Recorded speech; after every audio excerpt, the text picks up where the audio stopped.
Muy bien, continuamos aquí en el programa. Está con nosotros la diputada Leonela Catalini, que es, además de diputada, es abogada, ha presidido hasta el año pasado la Comisión de Acuerdos que compone Senado y la Cámara de Diputados, que entre otras cosas es la que analiza los pliegos de los magistrados, de los fiscales y también la situación de ellos cuando hay alguna denuncia, que incluso ha llevado a la remoción de alguno o la suspensión de sus tareas.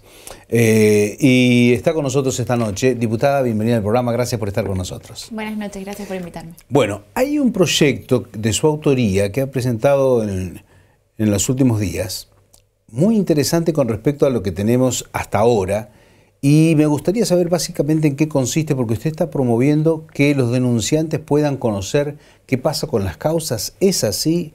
¿O qué características tiene este proyecto? Sí, es así. A ver, nosotros lo que queremos es que una persona, cualquiera de nosotros, cuando va y hace una denuncia, reciba un número, un QR, lo que se pueda gestionar, y que a partir de allí sepa quién es el fiscal asignado a la causa y cuáles van a ser los pasos a seguir o que sigue, qué decisión va a tomar el funcionario público. Puede que ocurra que eso sea efectivamente una causa penal, que continúe, entonces es necesario saber e informar al denunciante o a la víctima, en este caso, de cómo va a seguir este proceso. Puede que el fiscal diga, bueno, esto no es un delito, entonces voy a desestimarlo o voy a archivarlo. Entonces también hay que explicarle a la persona por qué se tomó esa decisión. Puede que no sea un delito, entonces que directamente se desestime, o que se le diga, bueno, esto no es un delito, pero sí es una falta o es algo que hay que dirimirlo en una cuestión de familia, en una mediación, en un juzgado civil, tantas opciones como hay. Entonces me parece que es un derecho de la víctima, del denunciante, saber qué pasa con esa denuncia que uno o que una hace, y a la vez es una forma de controlar, en el buen sentido, a funcionarios públicos que muchas veces hacen las cosas mal y todos nos quedamos con esa sensación, pero que muchas veces hacen las cosas bien y a veces no se sabe. Entonces, creo que a veces pagan justos por pecadores, y esto viene a generar, creo, un derecho a ejercer ciudadanía, a educar y también a hacer una justicia más transparente y por ende más eficaz. La pregunta es, ¿cómo se accedería a esa información? ¿Por internet, digamos, online? ¿Uno podría acceder? Mi idea, y eso lo va a establecer después el propio MPA en conversaciones si es que esto se aprueba, pero mi idea es que a partir de un dispositivo remoto y desde cualquier lugar la persona pueda accederlo. Y que a la vez genere un derecho a la víctima y que le genere la posibilidad también de conversar con el fiscal o con los funcionarios, de ir viendo cómo esto está pasando. Pero bueno, eso es algo que tampoco podemos establecerlo por ley.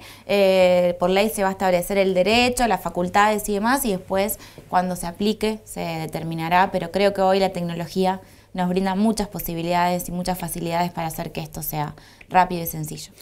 Hace pocas semanas atrás, un fiscal regional, el del norte, Rubén Martínez, dijo en declaraciones periodísticas que el problema que tienen los fiscales es que tienen 5.000 expedientes y que naturalmente no se pueden abocar a todos. Y por eso muchas de las causas prescriben o se archivan directamente. Incluso se planteó esto a partir de un caso muy resonante en el norte de un abuso sexual.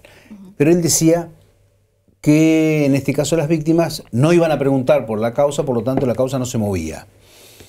¿Qué está pasando con el tema este? Porque también es cierto que los fiscales tienen un límite físico o humano. Si alguien tiene 5.000 expedientes, no los va a tratar como debería los 5.000.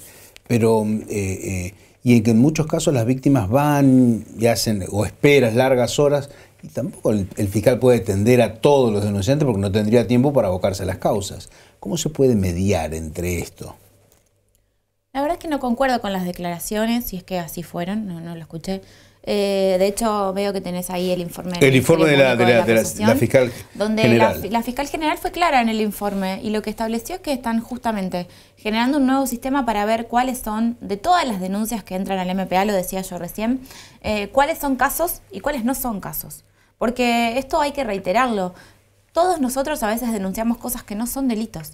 Entonces el MPA hasta ahora generaba a partir de ahí un número y se decía ingresaron tantos casos. No todas esas denuncias son casos. Y yo valoro la actitud de la fiscal general que está empezando a discernir esa cuestión.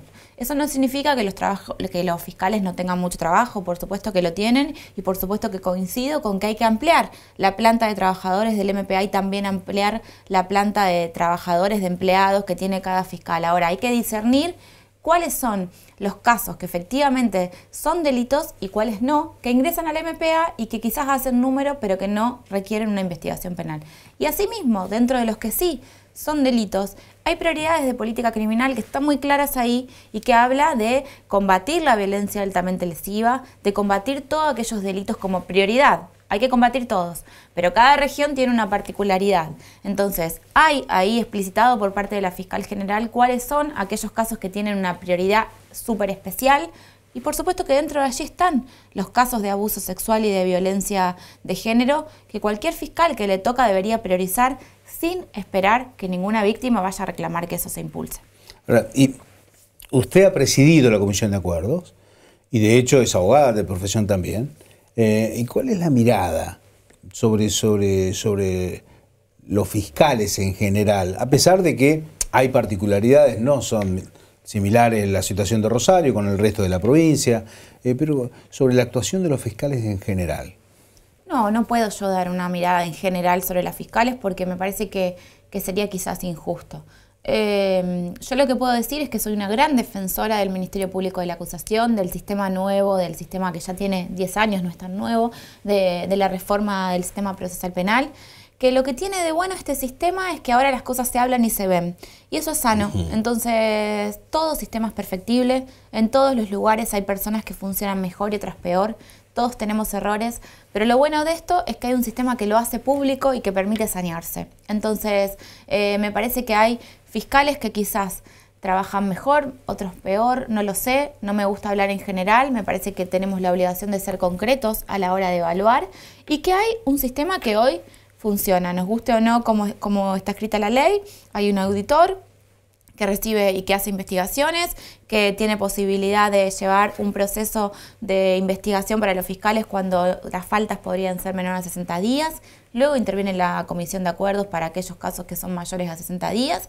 Y hemos recibido muchas denuncias y hemos hecho muchas investigaciones del accionar de fiscales. Algunos han tenido sanciones, otros han tenido destitución, pero no por eso yo puedo evaluar en general a los fiscales por el accionar de uno o de alguno, que además siempre se lo evalúa por una causa en particular.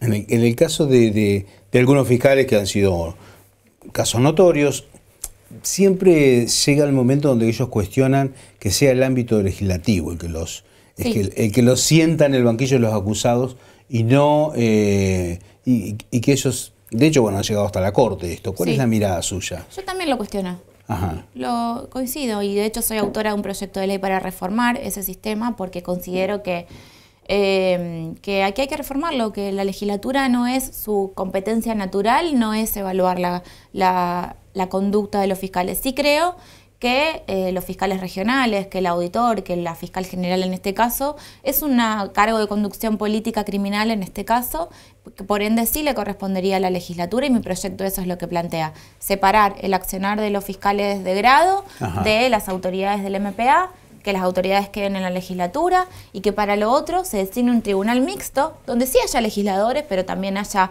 abogados, fiscales, otros miembros de la sociedad civil para evaluar esa conducta. Ahora, dicho esto, y yo también pienso que hay que cambiar el sistema, como te decía, también debo decir que la ley hay que cumplirla. Y hoy la ley es la que hay, yo soy legisladora y por supuesto que la voy a cumplir hasta que se cambie. Y también decir que en este tiempo, a pesar del cuestionamiento de los fiscales, cada una de las decisiones que tomó la Comisión de Acuerdos ha sido producto de lo que vino del MPA. Es el MPA el que ha decidido acá hay un error que hay que subsanar, acá hay una persona que actuó mal, lo manda a la legislatura y la legislatura actuó y no se ha perseguido a ningún fiscal por ninguna investigación. ¿Y en ese caso siempre garantizando el derecho a defensa? Por supuesto que sí. Porque algunos cuestionaron eso como metodología. Yo me acuerdo en algún momento el actual fiscal Ederi, que estuvo, que está en todo el proceso, él en algún momento cuestionó eso, que él no había tenido la posibilidad, inclusive cuando se trajeron, estoy hablando de un tema muy puntual, a veces no me gusta hacerlo tan puntual, pero sí recuerdo declaraciones de él sobre eso. El 7 de marzo nosotros sancionamos a Edery por 4 meses. Sí. La semana anterior Edery estuvo en la legislatura declarando y yo fui la presidenta en ese momento y le tomé la declaración. O sea que sí o sí tuvo el derecho a defenderse de todo lo que se le había imputado. Sí, por supuesto que sí. Ahora, en este caso y planteando una reforma de ese tipo, ¿podría hasta incluirse en la Constitución de la provincia? Digo porque ahora se está hablando de la reforma y esto podría quedar subsanado, este tema de control, o no, con una ley alcanza. Por supuesto que podría, a ver, sí, ahí es una discusión que hay que dar. Nuestra Constitución es una Constitución muy vieja, del año 62, que ni siquiera plantea la autonomía del Ministerio Público de la Acusación, o sea, no existía el Ministerio Público, claro. Por supuesto. Tuvimos una discusión en su momento con la figura del Procurador General de la Corte, que hubo que readaptar sus funciones porque sí está establecido en la Constitución de la provincia, entonces hay que adaptar muchas cosas. Nuestra Constitución plantea un juicio político para los magistrados de la Corte y un jury de enjuiciamiento para el resto de los jueces, porque no establece luego el procedimiento, pero sí podría quedar plasmado en la Constitución quizás cuál es el título del mecanismo de remoción o de enjuiciamiento para fiscales, por supuesto que sí. ¿Y está de acuerdo entonces en la reforma de la Constitución? Por supuesto que estoy de acuerdo, sí. ¿Con o sin reelección? Bueno, eso es algo que hay que charlar. Nosotros siempre hemos estado a favor de la reelección porque, a ver, 4 años para una persona es muy poco, y más con la voracidad que vivimos, los tiempos que vivimos y los tiempos de gobierno. Entonces, ¿por qué un intendente tiene la posibilidad de reelección y no la tiene un gobernador? Por supuesto que hay que discutir en ese sentido. ¿Y el tema de los mandatos de los presidentes comunales? ¿Cuál es su opinión? Yo creo que hay que adaptar los mandatos de los presidentes comunales a las intendencias, porque si 4 años es muy poco, 2 ni te digo, la verdad que una persona no alcanza a llegar, que ya está en elecciones de nuevo. Como una dirigente del socialismo y por lo tanto del frente que gobierna, Unidos para Cambiar Santa Fe, ¿cómo ves la gestión estos primeros 6 meses? Más allá de que en tu caso estás dentro del ámbito legislativo, pero ¿cómo estás viendo la gestión? Yo creo que es una gestión con mucho impulso, con mucha actividad, con una preponderancia y una conducción política de parte del gobernador Puyaro que es muy fuerte y muy clara.